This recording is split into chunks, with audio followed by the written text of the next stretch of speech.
प्रत्यक्षात आपण केलंय म्हणून आपण सांगू शकतो. आता विरोधक आपल्याकडे येत असतील, भाषण करत असतील, कशावर बोलतात? कुठलं कुठलं विकास काम केलं सांगतात, काय काय केलं सांगतात. मग सांगायला काहीच नाही म्हटल्यानंतर मग काय बोलणार? माझी गाडी काढणार, मी अमुक गाडीत फिरतो. आपण मी 13 आणि 12 वाड्यांचा पाटील आहे. मग माहिती का नाही, संत गोरोबा काकांच्या गावचं आहे मी. कोण कोण आहे मी बाकीचं बोलणार नाही, परंतु मला आपल्याला सांगायचंय की सवंग लोकप्रियतेसाठी काहीतरी अल्तू फालतू बोलायचं. लोकांना त्याच्यात काय, तात्पुरतं लोक टाळ्या वाजवतात, फायदा काय? आपल्या शहराची परिस्थिती अशी कोणी केली आहे?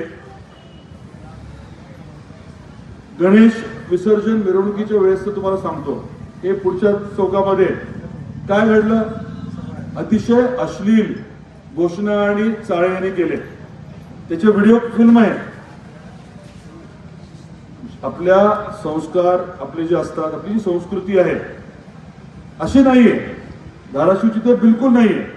म्हणजे आपल्याला विनंती आहे की असले जे लोक आहेत त्यांच्या बाबतीमध्ये आपण वेळीच सावध राहायला हवं.